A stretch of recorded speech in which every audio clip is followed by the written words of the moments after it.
Bismillahirrahmanirrahim. Assalamualaikum warahmatullahi wabarakatuh. Innal hamdalillah nahmaduhu wa nasta'inuhu wa nastaghfiruh wa na'udzu billahi min syururi anfusina wa sayyiati a'malina. May yahdihillahu fala mudilla lahu wa may yudlil fala hadiyalah wa asyhadu an la ilaha illallah wahdahu la syarikalah wa asyhadu anna Muhammadan abduhu wa rasuluh. Allahumma shalli ala nabiyyina Muhammad wa ala alihi wa man tabi'ahum bi ihsan ila yaumiddin. Allahumma inna nas'aluka ilman nafi'a wa rizqan thayyiba wa amalan mutaqabbala. Puji syukur kita panjatkan pada Allah, salawat dan salam semoga tercurah pada Nabi besar kita Muhammad sallallahu alaihi wasallam. Kaum muslimin yang semoga senantiasa dirahmati dan diberkahi oleh Allah, pada kesempatan malam hari ini kita bersyukur kepada Allah atas nikmat dan karunia yang telah Allah anugerahkan pada kita, di mana malam ini kita akan melanjutkan kajian rutin ba'da Isya, namun dengan pembahasan setelah kita merampungkan Jami'ul Ulum wal Hikam dan hadis arba'in Jami'ul Ulum wal Hikam dari Ibnu Rajab Al-Hambali rahimahullah dan hadis arba'in karya Imam Nawawi.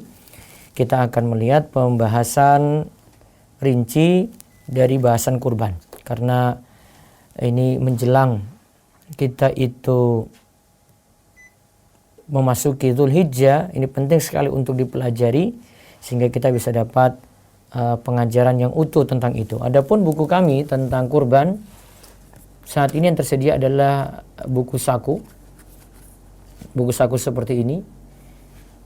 Ini bisa dimiliki di online, secara online.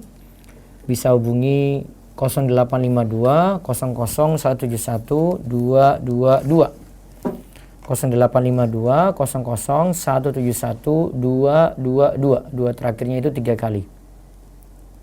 Nanti bisa pesan buku Belajar Kurban sesuai tuntunan Nabi Shallallahu Alaihi Wasallam di toko Wifi. Sekali lagi di WA 0852 00 171 222. Nantinya kaum muslimin bisa manfaatkan juga momen ini untuk bertanya nanti di akhir sesi. Hari ini kita akan bahas tentang keutamaan kurban dulu, seputar keutamaan kurban, di mana kita diperintahkan kurban itu ya kalau bisa tiap tahun, punya kelapangan rezeki ya tiap tahun. Tidak seperti orang lain itu yang meyakini kalau kurban itu sekali seumur hidup. Ya, kalau punya kemampuan tiap tahun ya tiap tahun. Jangan alasan nanti saya sudah kurban kemarin. Ya. Padahal kemarin baru beli motor, baru beli HP, baru beli ini, beli itu, beli Brompton, beli sepeda, beli macam-macam. Kurban cuma mau mikir-mikir seperti itu. Namun kalau hal dunia bolak-balik ganti. Ya. Keadaan kita seperti itu. Oke, kaum muslimin bisa perhatikan nanti di sini nanti yang kita bahas pengertian kurban, pensyariatan dan keutamaan kurban. Lalu hikmah di balik kurban. Ya, mengenai fikihnya insyaallah kita akan bahas pada pertemuan besok. Adapun kurban, sekali lagi kami ingatkan, ini materi kami benar-benar ringkaskan ya, detail tapi dalam bentuk ringkas, jadi tidak banyak penjabaran dalil yang penting-penting saja nanti kami uraikan atau kami sampaikan secara makna seperti itu, sehingga nantinya ada yang mau bertanya tentang masalah kurban dan seputar akikoh bisa kami jawab. Mohon malam ini tidak banyak bertanya di luar dari tema dulu, konsen dulu, karena saya kasihan nanti yang lainnya yang ingin bertanya tentang kurban dia tidak dapat kesempatan. Yang bertanya tentang akikoh tidak dapat kesempatan, karena saya tahu masalah-masalah banyak sekali, karena di pertemuan rutin kita saja tentang kurban dan akikoh sering ditanyakan. Ya, maka malam ini gunakan waktu baik-baik. Kami harap sesuai dengan tema dulu mau ditanya, ya tidak di luar dari tema, agar yang lainnya juga bisa dapat manfaat dari pertanyaan tersebut. Siapa tahu itu masalah mereka, namun yang bertanya duluan itu yang menanyakan gitu ya. Adapun nanti yang masalah muda-muda, galau-galau ya, itu nanti malam Sabtu, malam Minggu. Yang masalah muamalah besok pagi. Jadi semuanya ada porsinya, tempatnya masing-masing ya. Ada tema umum, nanti kita juga ada diskusi santai. Insyaallah pekan ini nanti bagaimana cara anak-anak, bapak, ibu-ibu bisa masuk ke Universitas Islam Madinah. Saya akan diskusi dengan mahasiswa sana. yang nanti bisa banyak beri informasi tentang itu. Ya, flyernya nanti ditunggu saja. Ya, nanti hari Rabu pagi juga nanti ada kajian menarik, emak-emak dilanda riba. Nah, nanti kita akan lihat juga pembahasannya. Jadi tunggu saja. Makanya yang saat ini nonton lewat channel Romeso TV belum berlangganan, kami harap bisa berlangganan dengan channel tersebut sehingga dapat notification kalau ada kajian-kajian terbaru. Paling mudah memang untuk tahu kajian kami, bisa lihat di notifikasi saja. Nanti bisa simak secara langsung yang jelas. Kalau kajian selama pandemi ini kami buat setiap pagi jam 5:15 atau 5:20 ya, sampai jam 6:30, malamnya itu jam 8:45 sampai jam 9 malam. Baik, kita langsung melangkah ke kurban. Kami ambil dari ini buku lama kami. Ya, ini saya nggak cetak lagi, saya cetaknya itu jadi buku kecil seperti ini. Ya, buku kecil seperti ini, namun ini bahasa lengkapnya. Dan ini tulisannya semuanya ada di website romeso.com. Ya, ada di website romeso.com, silakan kaji lebih jauh di situ. Nah, kita lihat kurban. Ini kita sebut juga dengan udhiyah. Ya, kita sebut juga dengan udhiyah. Jadi ada istilah kurban, ada istilah udhiyah. Kalau dalam dalil-dalil itu kita sebut dengan udhiyah. Udhiyah itu artinya kambing yang disembelih pada waktu mulai akan siang dan waktu setelah itu. Ada juga yang memaknakan secara bahasa, udhiyah itu artinya sembelian yang disembelih pada saat Idul Adha. Sembelian yang disembelih pada saat Idul Adha. Adapun istilah syar'i, ya, istilah syar'i, udhiyah adalah sesuatu yang disembelih dalam rangka mendekatkan diri pada Allah Ta'ala pada hari nahar, pada hari Idul Adha, dengan syarat-syarat yang khusus. Ingat, syaratnya ada. Sehingga syarat ini tidak bisa dilanggar ketentuannya. Contoh misalnya, jenis kurban yang dipilih. Boleh nggak berkurban dengan ayam? Ataukah harus dengan kambing? Nah, sudah ada ketentuan. Adanya dengan kambing. Ayam nggak bisa. Boleh nggak satu kampung ini ada 250 kakak Ustadz? Kita sumbangan semuanya, satu rumah sekian, ini iurannya, kita dapat 1 ekor sapi. Nah, seperti ini juga tidak boleh. Karena sudah ada ketentuannya. Sapi nanti untuk patungan 7 orang itu. Nanti akan ada kejelasannya. Adapun kalau kita lihat apa perbedaannya udhiyah dengan kurban, ada juga hadyu, ada juga akikoh. Kalau kurban itu lebih umum daripada udhiyah. Kalau kurban itu adalah segala bentuk pendekatan diri pada Allah, baik berupa penyembelihan atau selainnya. Jadi umum, masih istilah umum. Kurban dan udhiyah punya kedekatan, yaitu kesamaan, yaitu sama-sama bentuk pendekatan diri pada Allah.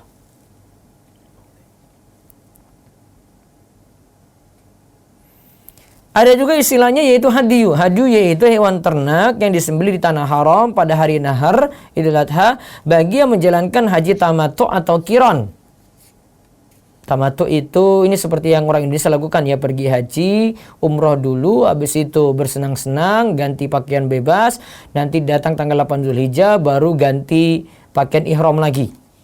Sedangkan qiran itu menggabungkan antara umroh dan haji sekaligus. Jadi hadyu itu karena alasan ini. Haji tamattu atau haji qiran. Jadi udhiyah, kurban, terus hadyu. Nah, ada lagi akikoh. Akikoh ini adalah hewan ternak yang disembelih sebagai bentuk syukur kepada Allah atas nikmat kelahiran anak putra atau putri. Jadi jelas beda antara udhiyah dan akikoh. Nah, biasanya masyarakat kita ini sering menanyakan, Ustadz, ini gimana? Saya belum diakikohi, apa saya boleh berkurban? Sebenarnya kalau kita lihat dari pengertian secara khusus, udhiyah itu mensyukuri nikmat hidup, kalau akikoh itu mensyukuri nikmat anak yang lahir. Sehingga tujuan antara akikoh dengan kurban tentu berbeda. Akikoh dengan kurban atau udhiyah itu berbeda.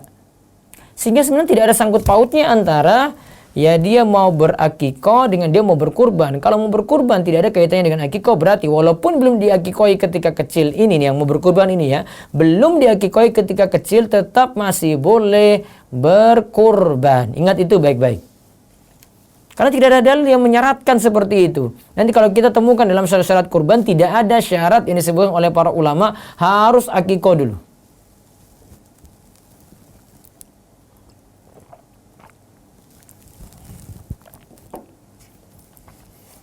Adapun pensyariatan dan keutamaan kurban,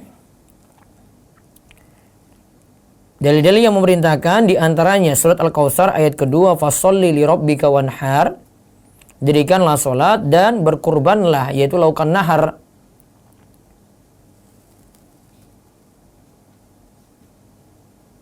Dan para ulama tafsirkan ayat ini, di antara penafsirannya adalah fasholli li rabbika wanhar, lakukanlah sholat Idul Adha lantas berkurbanlah. Lakukanlah sholat Idul Adha lantas berkurbanlah. Adapun keutamaan kurban, dalil-dalil yang ada tidak ada dalil khusus. Kalau ada yang menyebutkan dalil-dalil khusus, misalnya dari rambut kurbannya, dari tulangnya dan seterusnya, nanti dapat ganjaran demikian. Para ulama katakan hadisnya itu lemah. Namun kurban punya keutamaan. Yang jelas begini ya, jamaah sekalian, kurban itu lebih utama daripada sedekah. Kurban itu entah suatu yang wajib atau sunnah muakkad di antara syiar Islam. Yang menyatakan kurban lebih utama daripada sedekah ini adalah mazhab Hanafiyah, Syafi'iyah, dan Hambali. Jadi kita mau bersedekah dibanding dengan kurban, kurban lebih utama. Sehingga tidak tepat anggapan sebagian orang, Ustadz ini kan pandemi, kita sedekah saja, kurban kita alihkan ke sedekah. Kalau kami sendiri kurang setuju dengan istilah semacam ini atau pensyariatan seperti ini, karena menghilangkan nanti syariat kurban. Kurban tetap ada. Dan saya yakin orang-orang kaya juga tetap masih mau berkurban walaupun masa pandemi seperti ini. Ya. Saya kasih contoh di Darus Solihin ini, kita tiap tahun memang menyalurkan untuk Indonesia Timur. Tahun lalu kita salurkan itu sekitar 250 ekor sapi. Ya. Walaupun masa pandemi ini kita alhamdulillah bisa sampai ini mau 60 ekor ini. Tapi ingat, kebutuhan kita juga banyak, itu salurkan sampai ke pelosok-pelosok hingga 250 ekor sapi tadi. Kalau 60 saja sudah mau tercapai, berarti orang-orang kaya masih ada. Walaupun masa pandemi mereka mau berkurban. Iya, kebutuhan orang miskin memang ada, iya. Tapi kan orang-orang kaya juga punya kelebihan rizki. Dia kurban bisa, sedekah juga bisa. Kenapa sampai kurban dinihilkan, dihapus, kemudian ganti dengan sedekah? Tadi ulama Syafi'i katakan tetap ya kurban dibandingkan sedekah, kurban lebih utama. Karena kurban itu dilihat dari sisi amalannya dan waktunya.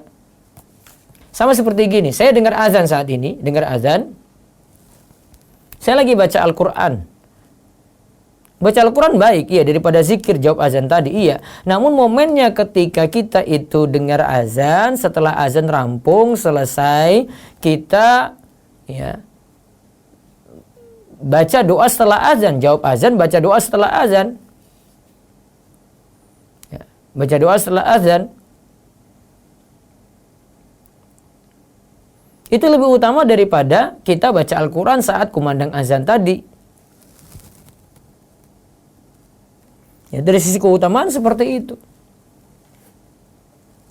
Jadi tetap satu amalan ketemu dengan waktu tertentu, dia akan lebih utama daripada amalan lainnya. Jadi kalau ada yang bertanya kurban atau sedekah, Ustadz, kurban. Ulama Maliki itu katakan berkurban itu lebih utama daripada membebaskan budak. Ulama Hambali katakan juga kurban itu lebih afdol dari sedekah yang senilai dengan kurban. Ibnu Qayyim katakan berikut ini, penyembelihan yang dilakukan di waktu mulia lebih afdol daripada sedekah di senilai penyembelihan tersebut. Jadi misalnya kambing itu kalau kurbannya taruhlah paling murah 2 juta rupiah. Terus ada yang milih sedekah 2 juta rupiah juga. Tetap lebih afdol kurban 2 juta rupiah dibandingkan sedekah 2 juta rupiah.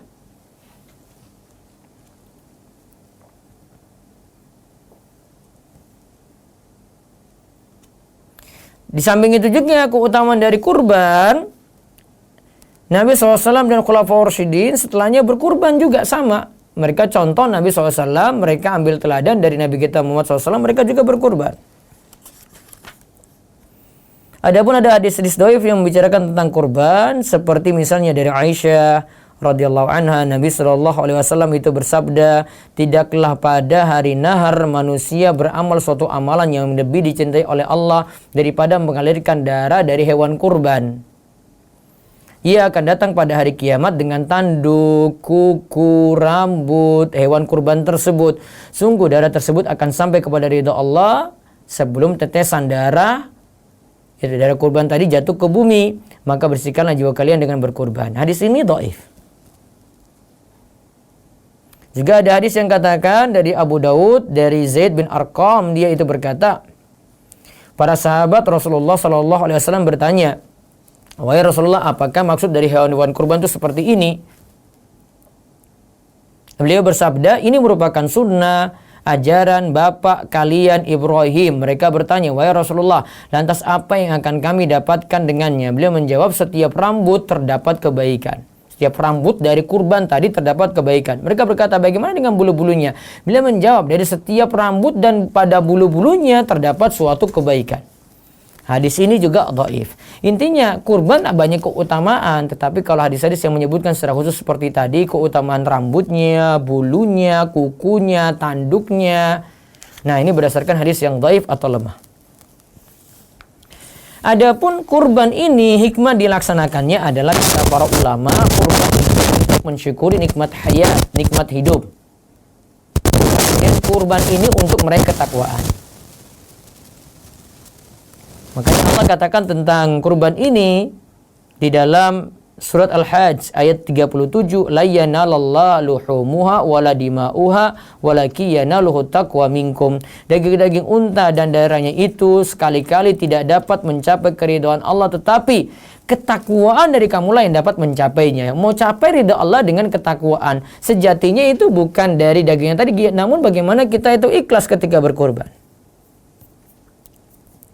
Di samping itu juga berkorban ini adalah bentuknya saling berbagi dengan kaum muslimin pada hari Id. Karena seperti kata Nabi SAW, wa inna hadhil ayyam ayyamu aklin wa syurbin wa zikrillah. Hari Idul Adha itu hari makan, kita makan-makan, hari kita itu minum, hari kita itu berzikir. Makan, minum, berzikir.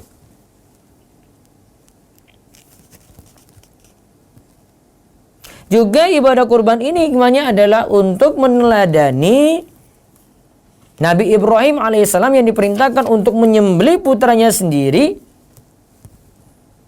Ya, yang ingin menyembelih putranya sendiri yaitu Ismail, namun tidak jadi. Akhirnya yang disembelih ya diwujudkan di situ dalam bentuk domba. Ismail selamat.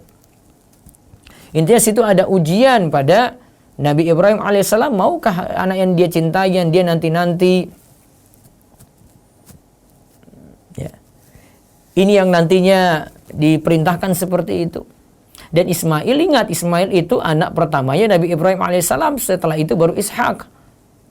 Walaupun ibunya Hajar itu istri kedua Nabi Ibrahim alaihissalam. Jadi sebelumnya Nabi Ibrahim alaihissalam itu nikah dengan Sarah, belum punya keturunan. Kemudian Sarah itu kasih budaknya yaitu Hajar, kemudian nikah dengan Hajar, kemudian punya keturunan Ismail. Maka Ismail anak pertama. Sudah dapat anak pertama yang dinanti-nanti, ternyata disuruh ya lakukan seperti itu. Dan itu masih ya masa-masa dia tumbuh, si Ismail ini tumbuh. Namun karena itu perintah Allah, mereka jalankan. Ya. Karena itu perintah Allah, mereka jalankan. Dan itu ujian di situ. Ya, disitulah ujiannya. Dan ini sebagai dalil disyariatkannya ibadah kurban.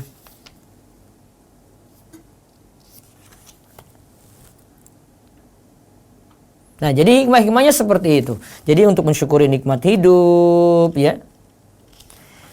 Juga untuk kurban ini untuk meraih takwa. Ya, kemudian kurban ini juga berbagi, bentuk berbagi. Jadi kalau ada yang bilang ini tidak merupakan orang miskin, justru orang miskin itu merasakan kurban pada saat itu. Kemudian untuk kembali mengingat ibadah kurban yang dilakukan oleh Nabi Ibrahim alaihissalam, kita bisa ambil pelajaran dari Nabi yang menjunjung tinggi tauhid, dan dari Nabi Ibrahim ini banyak keturunan para nabi yang lainnya. Kita ambil pelajaran dari situ. Adapun hukum kurban, secara umum hukum kurban itu menurut mayoritas ulama sunnah. Atau kita dapat katakan sunnah muakkad. Tidak sampai wajib. Namun sunnah muakkadnya mampu, berarti kalau mampunya tiap tahun, berarti lakukan tiap tahun jamaah. Ya, lakukan tiap tahun.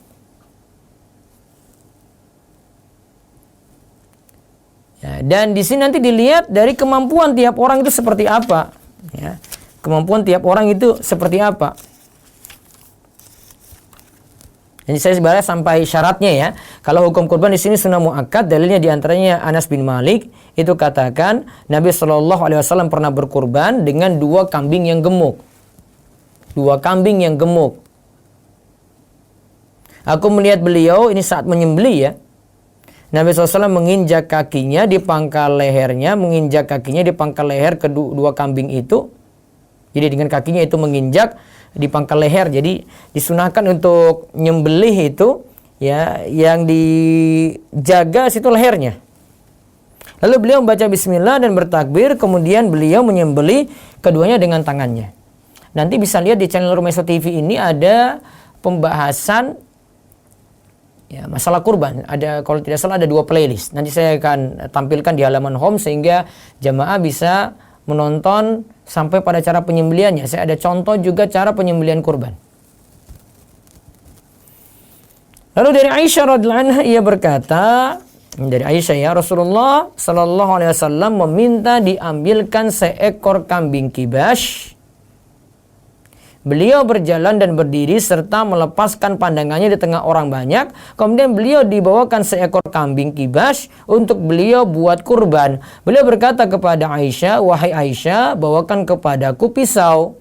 Beliau melanjutkan, "Asahlah pisau itu dengan batu."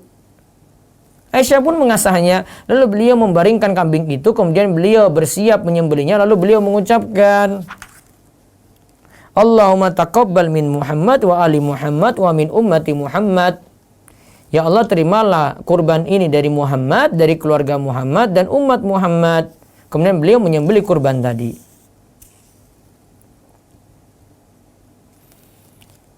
Kemudian dalil yang menunjukkan juga sunnahnya. Ini dalil dari mazhab Syafi'i. Ini menunjukkan sunnahnya kurban, tidak sampai wajib, yaitu sabda Nabi SAW dari Ummu Salamah.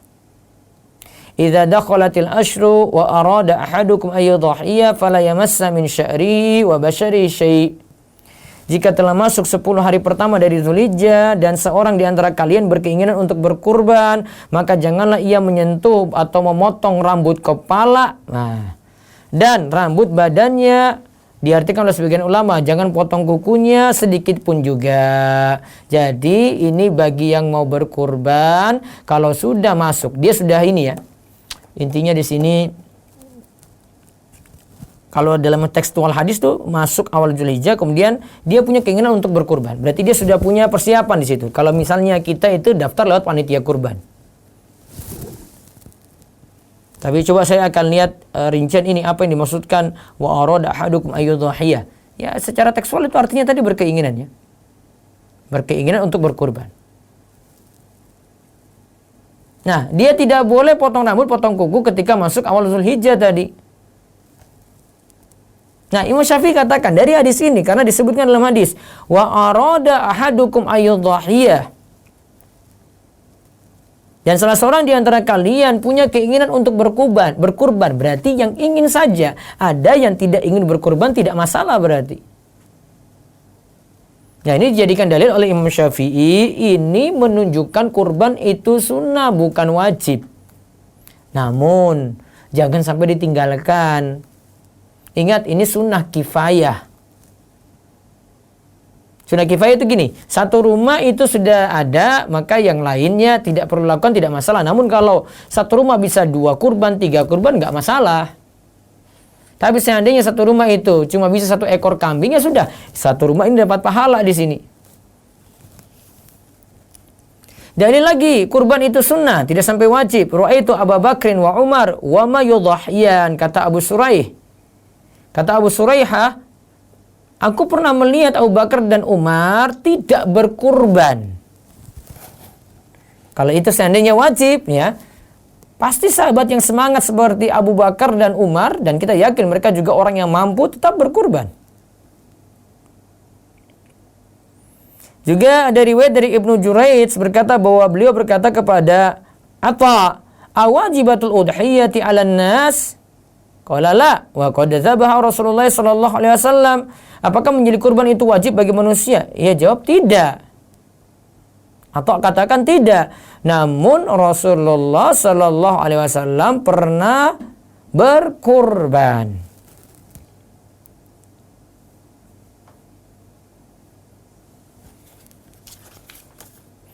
Nah, ini pendapat jumhur atau kebanyakan ulama mengatakan bahwasanya kurban itu hukumnya sunnah, sunnah muakkad.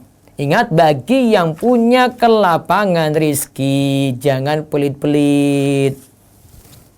Tadi seperti saya katakan di awal, jangan cuma mikir dunia saja gitu. Kurban malas. Baru keluarin motor, baru beli HP, sepedanya diganti, kurban nggak mau. Kurban masih mikir-mikir, kurban masih nimbang-nimbang. Urusan dunia tadi bolak-balik ganti itu. Adapun syarat berkurban, kata para ulama di sini menurut jumhur, yang pertama, yang berkurban. Ingat, ini dari yang berkurban ya. Berkurban itu harus muslim. Kemudian yang kedua, orang yang mukim. Walaupun sebagian ulama tidak menyetujui istilah mukim di sini. Artinya musafir pun masih boleh berkurban. Yang pertama muslim ya, yang kedua itu bermukim. Yang ketiga, kaya berkecukupan. Kata ulama Syafi'iyah menyatakan bahwa kurban itu disunahkan bagi yang mampu, yaitu memiliki harta untuk berkurban lebih dari kebutuhannya di hari Idul Adha. Jadi saat dia hitung itu di Idul Adha masih bisa cukupi yang lain nih. Kemudian yang keempat, telah balik dan berakal gitu. Maka anak-anak itu tidak dianjurkan seperti ini gitu. Dan biasanya kebiasaan sebagian kita itu kalau kurban digilir satu rumah itu, nanti sekarang kepala keluarga, besok istrinya, tahun besoknya lagi anak pertama, tahun besoknya lagi anak kedua, tahun besoknya lagi anak ketiga, 5 tahun itu digilir. Anak belum kena di sini. Karena di sini balik berakal. Ya, balik berakal gitu. Dan kalau kita lihat dari itu ada masalah berkecukupan, berarti ya kepala keluarga yang keluarkan. Cukup kepala keluarga keluarkan, maka yang lainnya itu nanti akan yang lainnya itu akan mendapatkan pahala. Jadi sifatnya tadi yang kami sebutkan sunnah kifayah. Artinya kalau satu sudah memenuhi, maka yang lainnya itu jadi gugur. Ya, yang lainnya itu jadi gugur. Nah, harus dipahami seperti itu, jemaah. Nah, berikutnya nanti insya Allah kita akan bahas tentang ketentuan hewan kurban. Bolehkah niatannya untuk orang yang telah meninggal dunia? Bolehkah kurban itu untuk orang yang sudah meninggal dunia ya tadi ya. Terus ketentuan hewan kurban itu seperti apa? Masalah ketentuan akan kita bahas sendiri, nanti masalah penyembelihan sendiri, kemudian masalah penyaluran sendiri insya Allah. Baik, ini yang jadi rujukan, bisa dapati bukunya sudah nggak ada karena dicetak Pustaka Muslim, nggak dicetak lagi. Kami sudah tarik penulisan kami di situ. Nanti bisa cek di rumaisa.com, ada artikel-artikel tentang kurban banyak sekali.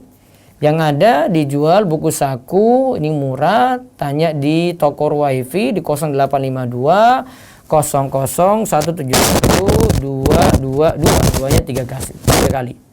Jadi bisa pesan di toko Wifi, ya, pesan buku di toko Wifi. Ya. Di WA 0852 00 171 222 untuk pemesanan Buku saku. Nah, buku saku ini kan kalau dibeli bisa bagi-bagi juga ke yang lainnya. Ini praktis. Buku saku belajar kurban sesuai tuntunan Nabi Sallallahu Alaihi Wasallam. Ya, bisa pesan ya. Adapun malam ini bisa bertanya lewat jalur YouTube, WhatsApp, telepon, sama nanti di Zoom. Ya. Baik. Coba sekali-kali kami buka lewat, ada telepon? Belum. Zoom dulu nggak apa-apa. Zoom silakan.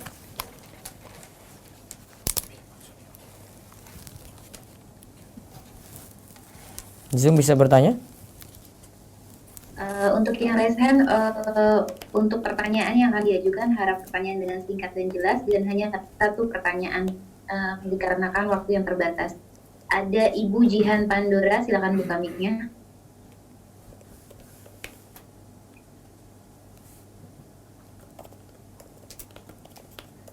Ya, silakan. Assalamualaikum.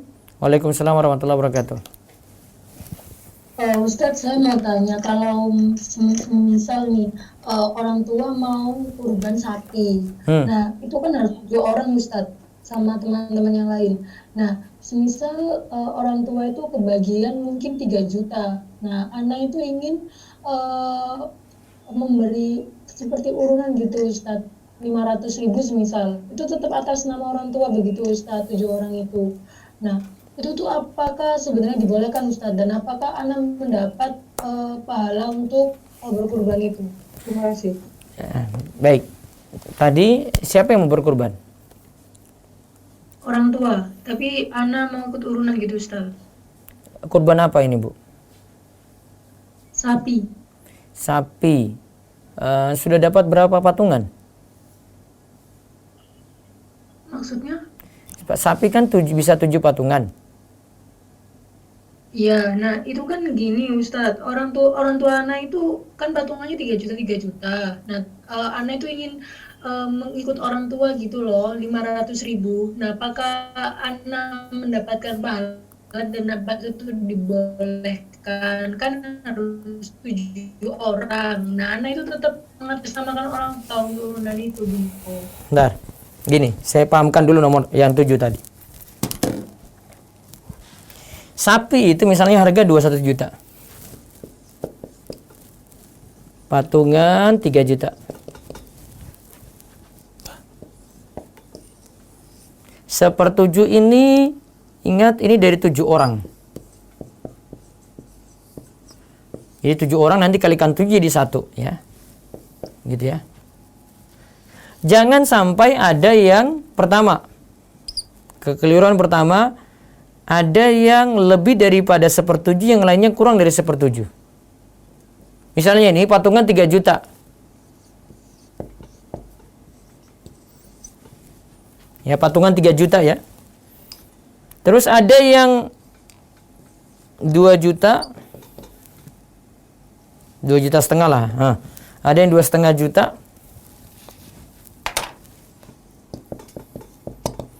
Ada lagi yang 2 juta. Maaf, ada yang 3,5 untuk nutupi. Maka yang ini nanti kurang dari 1/7, yang ini lebih dari 1/7. Ini nggak boleh. Aturan pertama. Aturan kedua, baiknya 1/7 ini dari 1 orang. Kecuali kalau tadi ibu punya 500.000, kasih ke 1 orang ini sebagai hibah, sebagai hadiah, itu nggak masalah. Tapi kalau ibu maksud saya juga mau ikut kurban, nama saya ada, akhirnya nanti misalnya sini jadi 8 orang, nggak boleh. Tidak dianggap kurban lagi. Jadi cuma pemotongan sapi biasa. Di awal sudah kita bahas, kurban itu mesti ada aturan. Nggak ikut aturan, nggak memenuhi syarat, tidak disebut kurban. Jadi daging biasa. Mau makan boleh, namun tidak disebut kurban. Mau makan daging 9 ini boleh, namun tidak disebut kurban. Maka yang bisa ibu lakukan adalah niatkan hibah untuk orang tua, itu nanti atas nama orang tua. Ibu nggak ikut serta di situ. Jadi cuma kasih cuma-cuma. Oke. Oke, apakah pahalanya saya mendapatkan pahala kurban Ustaz tetap enggak Kalau Ustaz? Atau pas sepertujuh ini gini, mau dapat pahala, sepertujuh ini bisa dapat pahala untuk satu keluarga. Namun satu keluarga ini disyaratkan satu rumah. Ya, satu keluarga ini satu rumah. Satu rumah itu orang yang dinafkahi, bisa jadi orang dekat, istri, anak, atau yang lain. Yang penting dinafkahi, gitu. Kalau enggak ya cara tadi. Ibu cuma tak kasih 500.000, hibah aja. Ibu enggak ada bagian kurban di situ. Oke Ustaz, Ya. syukron. Taib. Satu lagi dari Zoom, sebelum saya beralih. Baik, ada Bapak Teddy, silakan buka mic-nya. Assalamualaikum Ustaz. Waalaikumsalam Pak Teddy, silakan. Ustaz, tahun-tahun sebelumnya sebenarnya udah ikut kurban, Iya. udah tahun sebelumnya.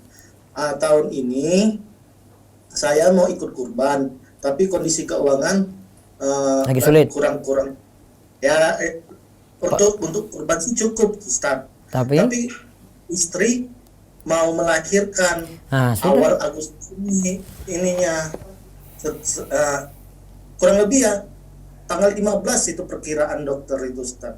Dia bisa maju bisa mundur kan setelah hari raya.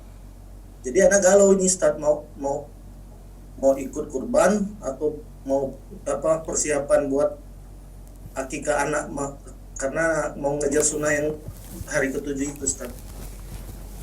Ini Pak Teddy. Mudah-mudahan besok lahirannya lancar ya. Amin. Gini. Lahirannya di FPL-nya kapan? Perkiraan tanggal 15-an. Bulan ini? Bulan depan. Bulan ini kan Idul Adha kan akhir bulan Juli ya? ya. Nah, berarti kan sudah setelah Idul Adha itu, Pak. Iya, Ustaz. Makanya itu anak galau. Ya, misalnya ya, seandainya akhir bulan Juli, itu akhir bulan Juli pas hari ke-7. Ya, hari ke-7 dari kelahirannya. Ya. Itu bertepatan dengan Idul Adha atau Tasyrik. Tasyrik kan 3 hari. Ini totalnya ada 4 hari nih ya. Hari ke-7-nya di antara hari-hari ini nih. Ya. Ada 2 pilihan untuk Pak Teddy. Jika mampu, maka nanti kurban gabung akikoh. Kurban gabung akikoh. Kalau itu laki-laki ya sudah sediakan 2 kambing lah minimal. Terus kalau itu perempuan 1 kambing saja sudah. Nanti mewakili di situ atau digabungkan kurban dan akikoh sekaligus. Maksudnya niatnya, Ustaz. Niatnya. Jadi digabung. Namun saya biasanya sarankan kalau untuk orang yang mampu tetap disarankan kurban sendiri, akikoh sendiri. Ini bagi yang mampu ya. Posisinya yang tidak mampu itu sekarang. Nah sebentar, bisa dapat dua-duanya Pak. Gini, bisa tadi lakukan kurban 1 kambing, akikoh 1 kambing. Kan dapat. Iya kan? Ya. Kurban 1 kambing, akikoh 1 kambing. Laki-laki saja itu bisa 1 kambing, itu paling minimal untuk laki-laki. Nggak harus 2. Bisa niatannya kayak gitu Pak. Iya, Ustaz. Nah, bisa itu strategi. Seandainya seperti itu. Kalau memang sulit lagi, ya sudah tidak kurban, tapi nanti pentingkan akikoh nggak masalah karena dana terbatas. Ya, karena kemungkinan lahirnya lewat dari hari tas. Iya, kalau begitu nanti prioritaskan akikoh dulu. Oh, Ya, tahun depan baru kurban lagi. Tahun depan baru lanjut Iya, kurban lagi, Ustaz. insya Allah Allah lapangkan rezeki nanti. Jazakallah khair, Ustaz. Wa iyyakum. Assalamualaikum warahmatullahi wabarakatuh. Waalaikumsalam warahmatullahi wabarakatuh. Baik, saya beralih dulu ke WA. Ada nggak dikirim? Baca WA Maulana. Afwan Ustadz, jika ana berniat berkurban untuk ayah ana, namun ayah ana menginginkan kurban di surau, masjid yang di sisi lainnya ada kuburan seseorang yang ayah ana sebut guru, yang tempatnya agak jauh dari tempat tinggal ana. Yang ana khawatirkan ada kesyirikan di dalamnya. Sedangkan ana belum berani untuk menasehati dengan bilang bahwa dikhawatirkan di sana ada kesyirikan. Ya. Ana hanya menasihati lebih baik di sini di tempat tinggal kami, karena di sini juga banyak orang yang membutuhkan. Apa sikap ana sudah benar Ustadz? Tapi kalau ayah ana kekeh untuk tetap berkurban di surau tersebut, sebaiknya ana harus bersikap bagaimana? Adapun ana membelikan kurban untuk ayah ana dikarenakan orang tua ana belum pernah berkurban dan bentuk bakti serta membahagiakan orang tua. Karena sebenarnya boleh Terlalu saja panjang sekali, stop sudah. Aduh, terlalu bertele-tele. Pertanyaan itu kalau bisa diperingkas sekali sama yang nanya ya. Baik, telepon dulu saya angkat. Terlalu panjang lebar, saya sudah maksud pertanyaan tadi tapi terlalu ini. Ya.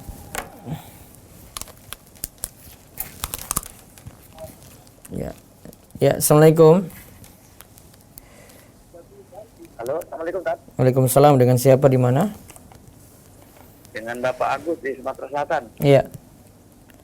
Silakan Pak Agus yang kemarin tanya tentang ini ya. Kredit itu ya. Ya, Tat.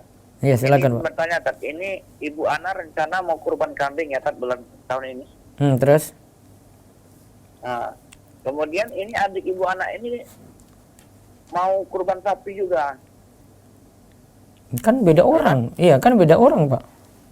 Enggak gini Tat.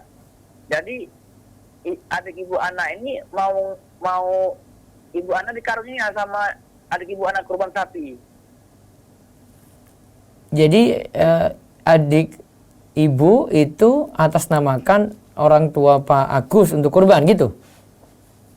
Ya, jadi yang adik Ibu Ana tadi beli sapi satu, pakai uangnya sendiri. Iya. Kemudian dia di dalam sapi itu niatnya mau ngajak Ibu Ana kurbannya. Iya. Jadi apakah sah itu gimana Tat? Ya dari sisi saya tetap sah, Pak. Jadi maksudnya yang Ibu Ana mau beli kambing tadi dibatalin aja Tat? Bisa dua, kenapa kalau nggak boleh dua gitu? Kenapa mau batalin yang satu? Oh, bisa gitu ya? Pak Agus nganggap kurban itu harus satu gitu, nggak bisa dua, nggak bisa tiga? Oh, bisa ya Tat? Ya bisa lah. Satu Tapi aja yang- boleh, masa yang- dua nggak boleh? Yang adik Ibu Ana tadi yang ngajak Ibu Ana tadi sah juga tuh ya? Iya sah, itu sah. Nanti ibu Pak Agus nanti kurban lagi sendiri sah. Oh, jadi dua-duanya boleh tuh Tat? Iya, Pak Agus misalnya kurban 5 kambing saja boleh. Oh ya Tat. Nabi kan kurban sampai 100 ekor unta. Satu orang loh itu, satu orang. Kenapa? Apa anggapan Pak Agus kurban itu harus satu gitu? Enggak. Kurban minimal satu, mau nambah 2, mau nambah 3, lebih afdol dong. Satu saja boleh, apalagi lebih dari itu. Tapi yang 7 itu maksudnya beda rumah itu nggak apa-apa kalau yang untuk sapi Tat ya? Beda rumah nggak apa-apa, beda pulau nggak apa-apa, yang penting dapat 7 orang. Oh, yang penting tuh yang nggak boleh itu maksudnya niat kambing itu ya? Yang Iya, nggak boleh. niat kambing, satu kambing itu hanya untuk satu keluarga. Iya, iya, iya. Gitu. Kalau mau ikutkan satu keluarga, bisa cukup satu orang saja keluarkan, maka satu keluarga ini dapat pahala, Pak Agus. Ya, Tat. Nanti Tat ya. Paham ya? Baik. Ya, Tat. Jasa kolek kurang Tat. Wa iyyakum. Jadi tadi pertanyaannya itu, ya, ringkasannya yang tadi lewat SMS itu. Tipe pertanyaan itu singkat, tanya. Jadi kalau mau bertanya singkat to the point gitu. Gak usah cerita panjang lebar. Ujung-ujungnya cuma saya simpulkan 2 kalimat aja itu. Boleh tidak berkurban di surau yang situ ada masalah suraunya gitu. Secara hukum sah selama itu penyembelihannya benar. Masalah tempat, masalah lain lagi gitu. Secara hukum itu sah. Ini kan tanyanya kayak gitu aja ringkas. Baik, Assalamualaikum.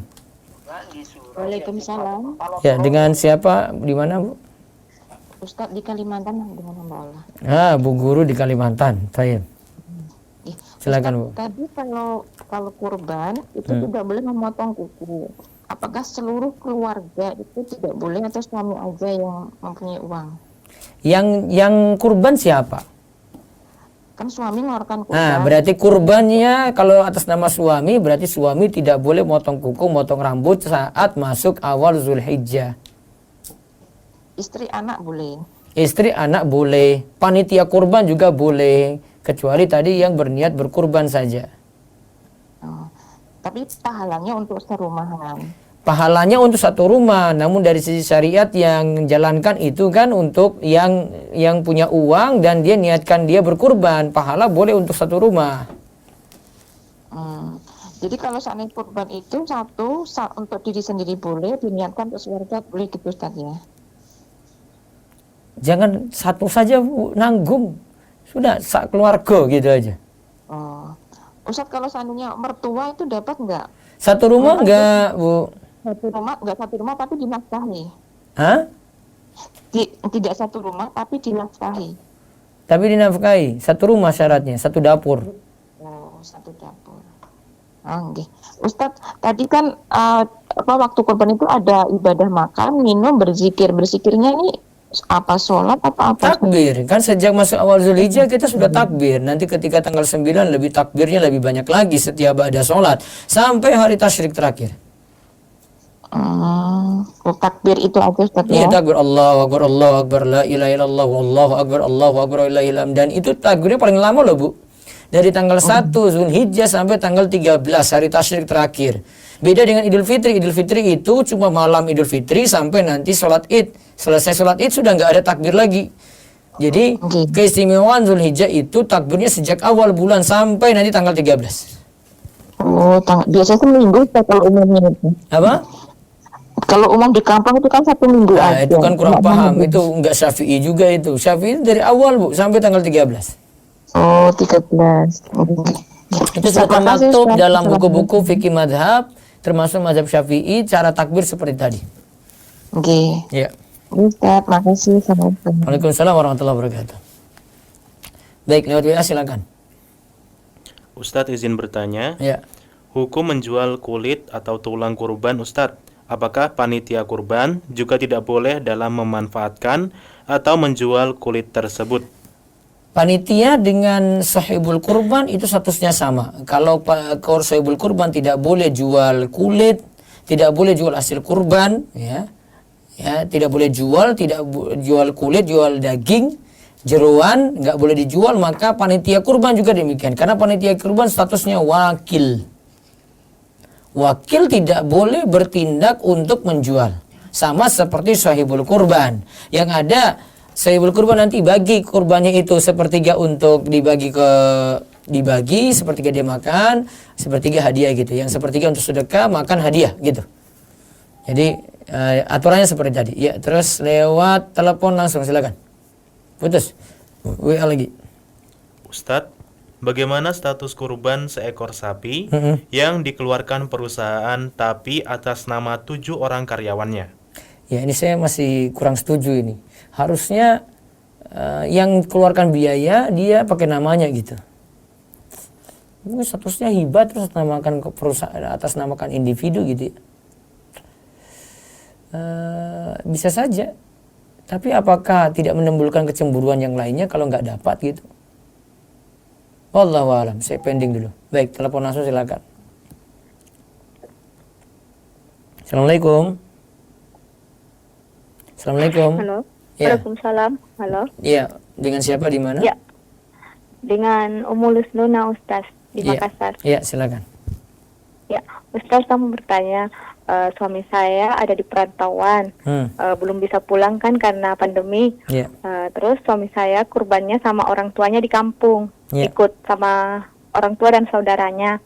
Iya. Nah, terus saya juga Ustaz lagi kurban di kantor, diwajibkan sama kepala kantor ikut kantor. Gimana Ustaz? Apa bisa? Soalnya kan suami saya nggak serumah, lagi nggak serumah.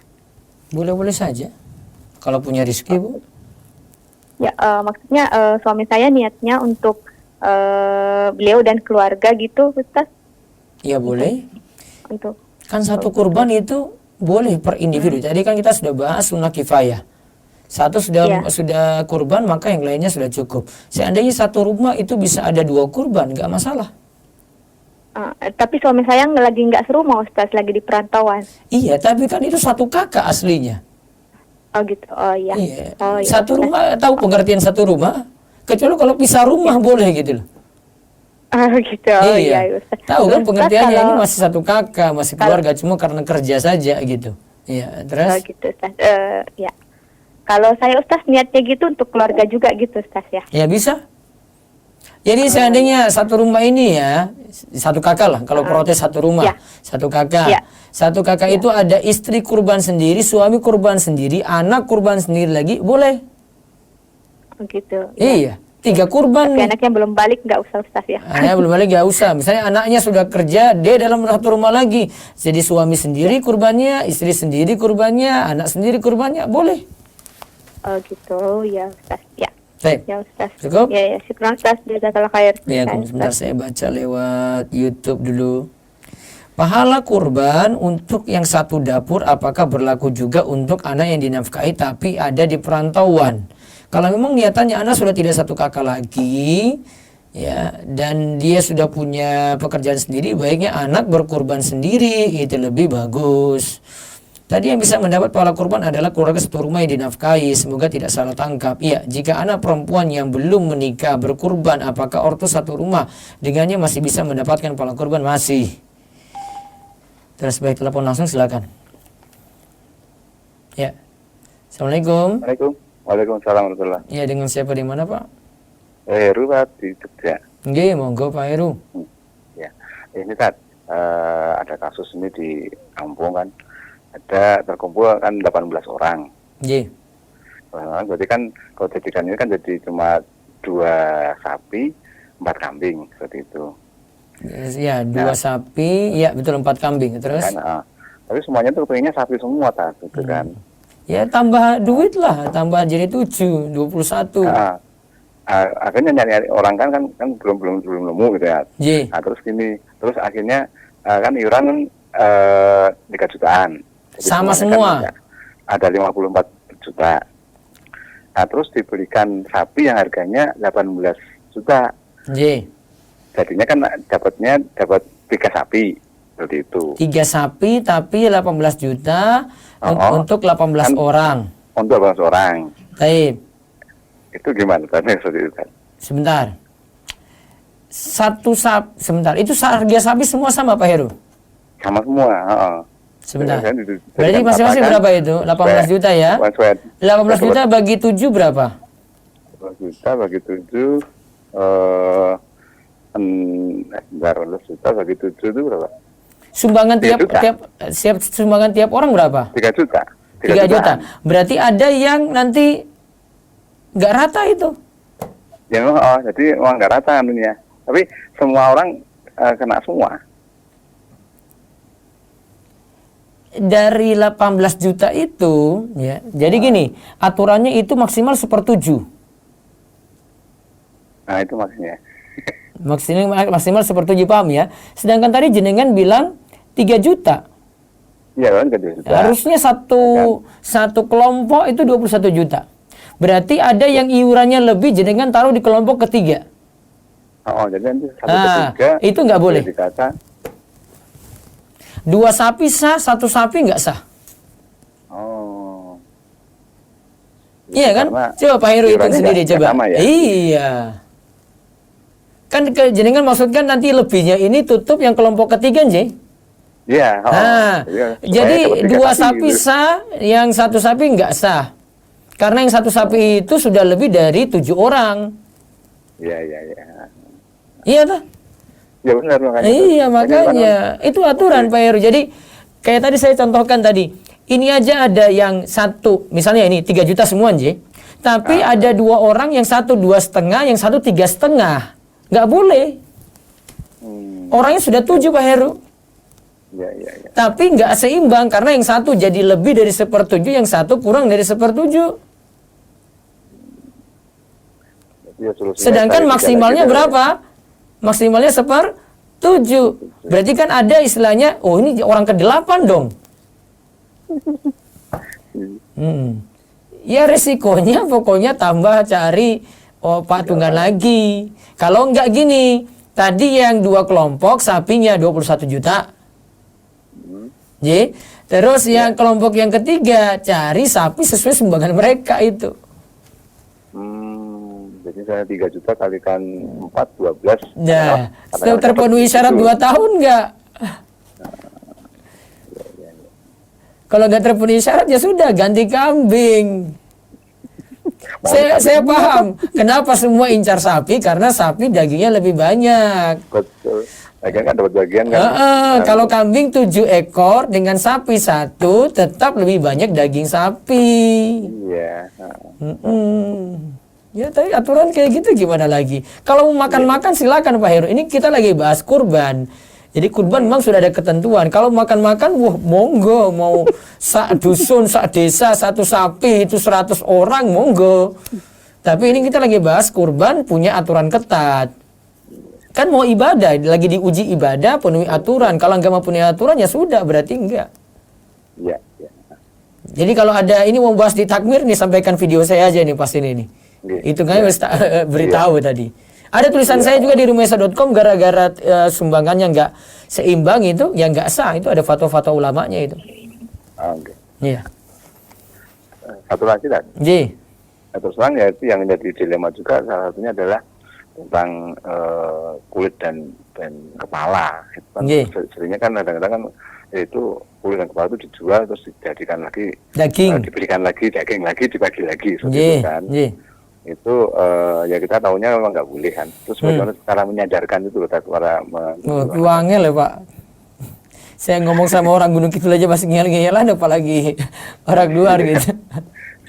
Itu aja pertentangan keras. Saya mau hadapi ribuan orang dengan saya sendiri gitu kan. Harus dengan hujah yang kuat. Ya namun pelan-pelan lah. Ya intinya itu semua dari panitia mau punya kesadaran, semua sadar bahwasanya ini ibadah. Kalau ini ibadah ya manut aturan, aturannya sudah ada. Dan itu yang membolehkan itu cuma 1 mazhab aja loh Pak Heru. Itu cuma mazhab Abu Hanifah saja itu. Tapi mazhab Abu Hanifah itu bolehkan untuk untuk kurban itu dijual, kulit itu dijual, cuma untuk tidak balik lagi ke orang yang berkurban atau panitia, tapi disalurkan untuk kepentingan sosial. Sedangkan yang ada dari apa tadi kelakuan masyarakat itu kan kembali lagi ke warga lagi, dibelikan daging kan, enggak seperti itu. Itu. Pelan-pelan berarti. Iya, pelan-pelan ya. Ya tadi kalian juga saya sudah satu bagian buku-buku itu kan dari rumah saya itu, semoga jadi damai wacana lah. Nggih, matur nuwun ya. Ya Tat, matur nuwun. Assalamualaikum. Waalaikumsalam warahmatullahi wabarakatuh. Baik, ini Umur Rayhan tadi nyambung pertanyaan Pak Heru, bisa 1 sapi untuk 6 orang ya Ustadz? Bisa. Jadi seandainya nih ya, sapi itu 1 orang beli saja untuk dirinya, atas nama dirinya, kurban atas nama abduh gitu, 1 sapi boleh. Nabi saja tadi kurbannya tadi 100 unta, 1 orang nama itu loh. Ya, itu 1 orang nama, 1 nama. Nah, apalagi kalau 1 sapi cukup urunan 3 orang saja, ya boleh. Baik. Ada lagi sebentar, Zoom, balik Zoom lagi, silakan. Baik Ustadz, berapa pertanyaan lagi untuk 3, terserah mau pilih yang chat atau yang resen, silakan. Baik, saya pilih untuk yang raise-nya secara acak, yaitu ada Ibu Mita. Silakan buka mic-nya. Nah, Assalamualaikum Ustaz. Waalaikumsalam warahmatullahi wabarakatuh, silakan. Begini Ustaz, saya mau nanya, apakah ada di dalam Al-Quran penjelasan terkait mendahulukan utang daripada kurban? Jadi begini Ustaz, saya ada hutang ke orang tua, tapi ada alokasi dana untuk membayar hutang tersebut. Lalu ketika ada rezeki lebih, saya ingin berkurban juga Ustadz. Itu menurut penjelasan di Al-Quran, apakah mending dana lebihnya itu untuk bayar utang terlebih dahulu atau untuk berkurban, Ustaz? Utangnya jatuh tempo nggak? Nggak jatuh tempo sih, Ustaz, tapi ada alokasi per bulan memang sudah dialokasikan untuk membayar hutang. Alokasikan untuk membayar utang. Hutang, ya. Jadi ada posnya tersendiri untuk bayar hutang, ada untuk dana kurban ada. Kalau selama utangnya nggak jatuh tempo boleh berkurban. Oh, jadi tidak masalah ya Ustadz ya untuk ikut kurban dulu baru nanti hutangnya dibayar setiap bulanan gitu, nggak masalah ya Ustadz? Iya, ya? nggak masalah. Oh, baik-baik. Lalu satu lagi Ustadz, kalau untuk berkurban misalnya atas nama saya nama suami saya, nama keluarga gitu boleh Ustadz? Untuk keluarga bapak ini, tapi itu mencakup untuk saya dan juga anak itu boleh? Selama satu rumah semuanya dapat pahala. Satu rumah beda kakak gimana Ustaz? Ada adik sih. Beda dapur. Beda dapur nggak boleh. Dapur cuman satu rumah nggak masalah. Tapi begitu. Iya. Nah. Jazakallahu khair Ustaz. Insyaallah. Ya, terus satu lagi Bu. Baik Ustaz, saya bacakan lewat chat. Tapi sebelumnya sebelum saya bacakan lewat chat, mohon maaf kepada peserta kajian yang memang sangat banyak sekali ini pertanyaan yang tidak bisa terjawab, mungkin bisa ditanyakan di kajian berikutnya. Untuk yang pertama, pertanyaan dari chat, Bismillah, Assalamualaikum Ustadz, izin bertanya, apa hukum bagi seseorang yang selama hidupnya belum pernah berkurban hingga ia meninggal?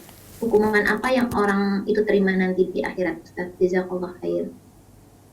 Ya, dia tidak kalau kita katakan hukum kurban sunnah, dia tidak kena dosa, namun rugi amalannya itu tadi. Namun dia bisa suatu waktu terkena karena ya dapat masuk kategori bakhil, pelit, bisa. Ya, terus ada lagi?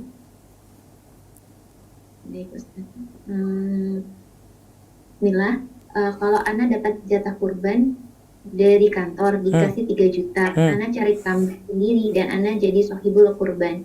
Begini boleh pahalanya untuk kantor atau untuk Ana Ustaz? Jazakallah khair. Kalau atas nama kantor nggak boleh. Kalau itu atas nama sendiri dan itu menghibah dari kantor boleh. Seperti tadi perusahaan tadi ya, berarti kalau itu menghibah dari perusahaan kepada individu terus berkurban atas nama individu, silahkan gitu. Ya, cukup ya. Baik, ini tadi ada solusi ya. Ya bisa juga, tadi kan sapi 3 juta turun harga jadi 18 juta satu kelompok 6 orang ya. Ya tadi Pak Heri nanti Pak Heru bisa pakai ini juga kalau jamaah mau, berarti turun 18 juta satu kelompok jadi 6 orang. Satu kelompok jadi 6 orang jadi 18 juta bisa. Tapi kalau satu kelompok 7 ya kayak tadi yang saya kasih solusi. Tapi kalau mau satu kelompok 6 bisa dapat sapi yang 18 juta. Nah itu solusi kedua. Baik. Terus lewat WA silakan.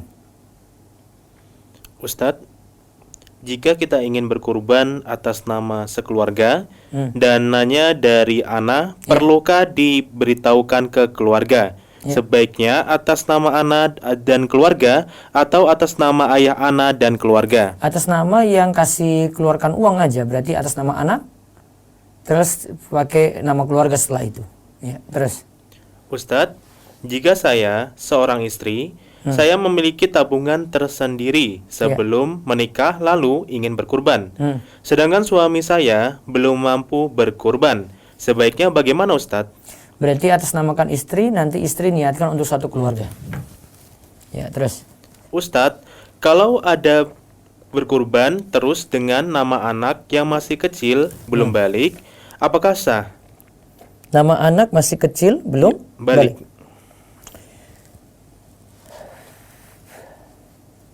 Itulah yang saya bingungkan dari dulu. Kenapa mesti atas namakan anak gitu? Padahal anak belum kena kewajiban. Kan tadi sudah disebut muslim, menetap, berkecukupan, balik gitu. Saya belum tahu syariat kayak begini dapat dari mana begitu, harus anak yang di atas namakan, sedangkan biayanya juga dari orang tua gitu. Wallahu a'lam. Ya, bisa timbang-timbang. Jadi jangan ikut tradisi, jangan ikut keumuman orang, ikut Ini ada tuntunan nggak? Ada ulama nggak katakan kayak gitu? Kalau tidak ada ulama katakan kayak gitu, ya sudah, berarti nggak usah diikuti gitu loh, kebiasaan sebagian orang yang sudah ada. Ini ada pertanyaan lewat YouTube. Ustadz izin bertanya, bagaimana hukumnya iuran siswa-siswa untuk kurban di sekolah dengan nama seluruh warga sekolah tersebut? Cuma makan daging biasa. Kalau itu jadi sate, berarti cuma makan sate saja, tidak jadi berkurban, karena berkurban punya ketentuan dan syarat.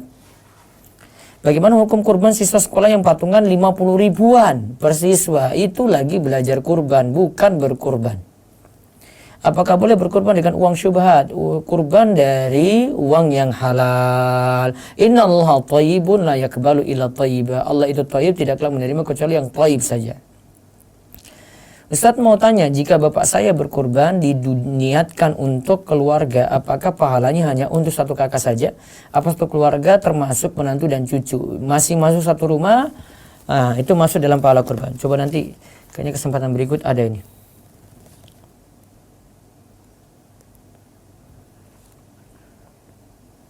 Nah, ini satu kurban untuk satu keluarga ada di sini. Ini ada syaratnya ini.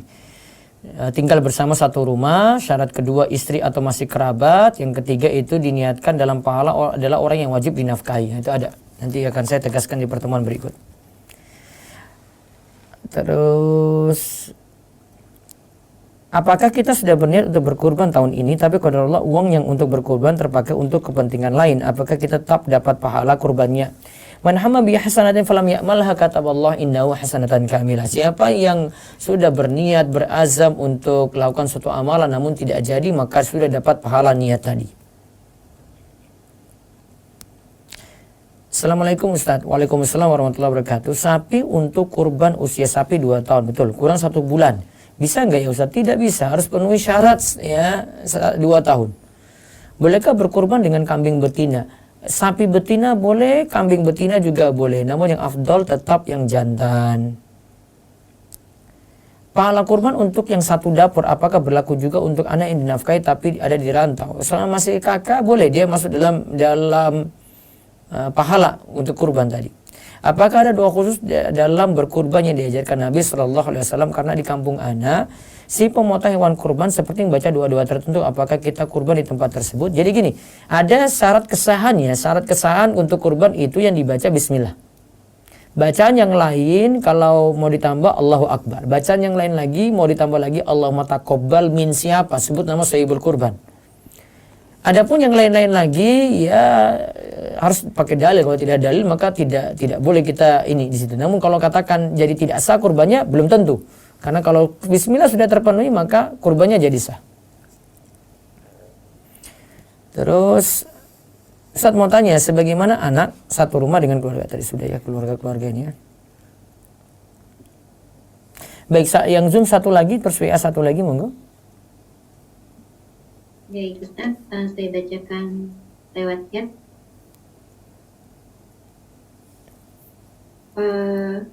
Assalamualaikum Ustaz, izin bertanya, jika dalam suatu keluarga sudah ada yang berkurban, misalkan ibu Ana mau berkurban tahun ini, apakah Ana sebagai anak wajib berkurban sedangkan saya terpisah, Ana sedang merantau? Kalau punya kelebihan rizki seperti tadi saran saya, satu kurban itu bisa untuk mewakili satu keluarga. Namun kalau punya kelebihan rizki, satu rumah bisa ada lebih daripada satu kurban. Wallahu a'lam.